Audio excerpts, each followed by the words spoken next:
I always had to take care of the people around me. I was fine with it. It was okay. But now that I'm infected and I have no one here to tell me it's gonna be okay, you're gonna be alright. Even though it's not true, it'd still be nice to hear.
Excuse me, can I sit down?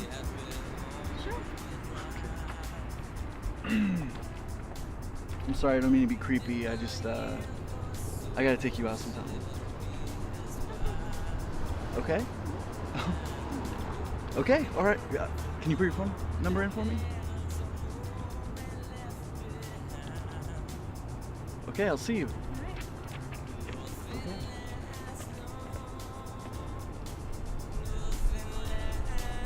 We met in 2047. We were young then, but I knew I loved her right away. She was breathtaking. She looked up at me with those big ol' eyes and smiled, and I knew right then.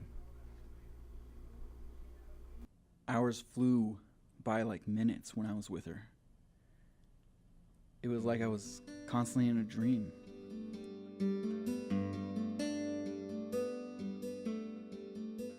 I can remember the way she looked up at me, like she was trying to tell me a secret with her eyes.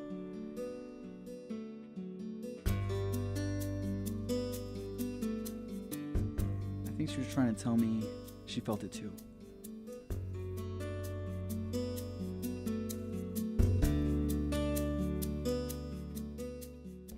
I don't know how it worked, but it did. I took her to a shitty diner with 15 kunas in my pocket to spend on the whole night. You see, at the time, the US was still trying to exit out the dollar, so the kunas were new. And my family was poor, but it worked. And she was mine ever since.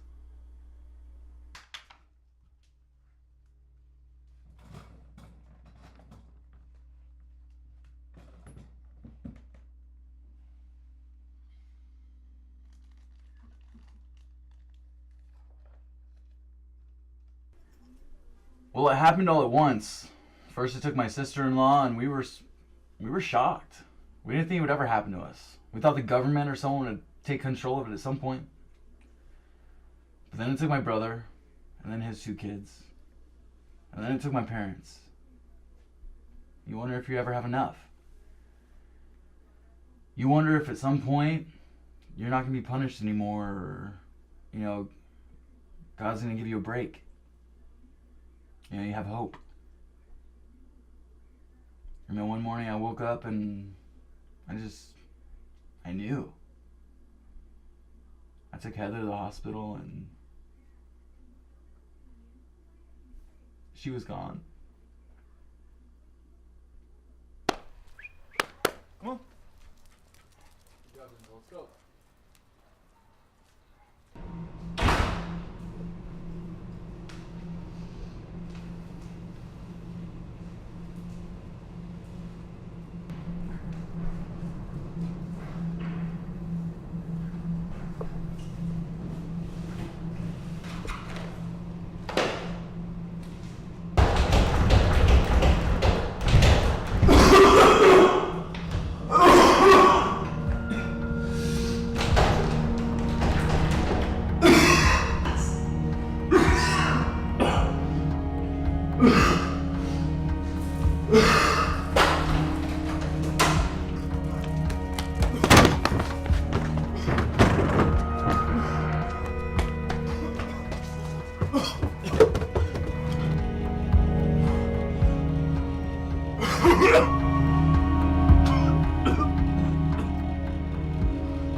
I'm gonna have to ask you to leave, buddy.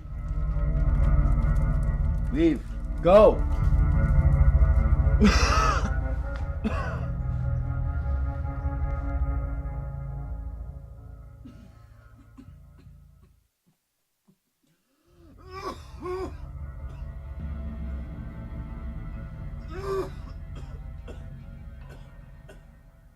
I always had to take care of the people around me, which was fine.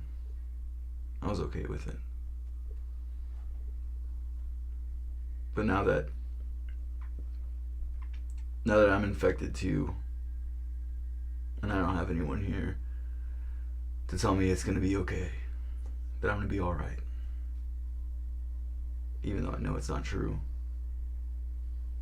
it'd be nice to hear.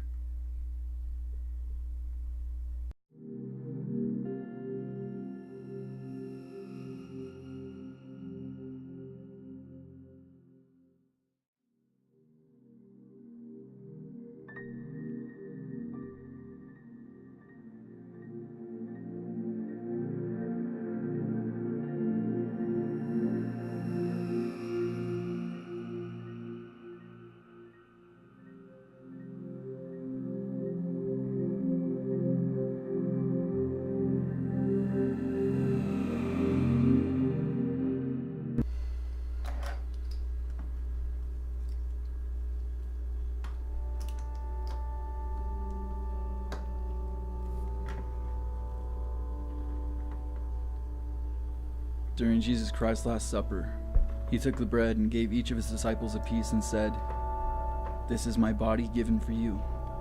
Do this in remembrance of me." Well, I don't have any bread, but I do have some crackers. He then took wine and shared with them and said, "This cup is the new covenant in my blood, which is poured for you. I don't have any friends to share with, but I do have a bottle of red wine saved when I was hunting for food in the convenience stores.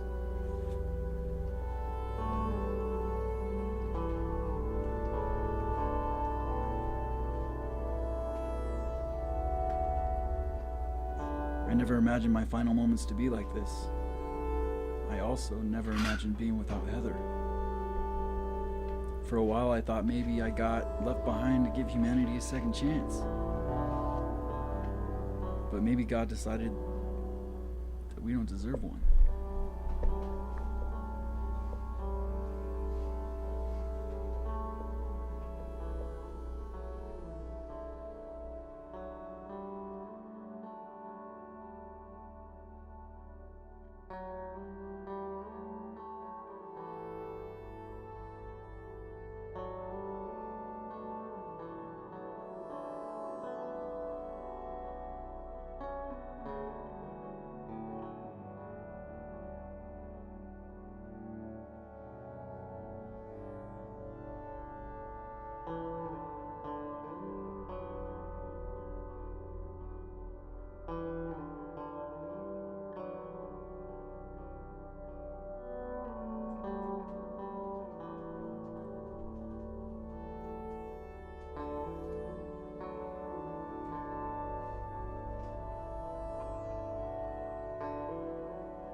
Blooper or what? Okay.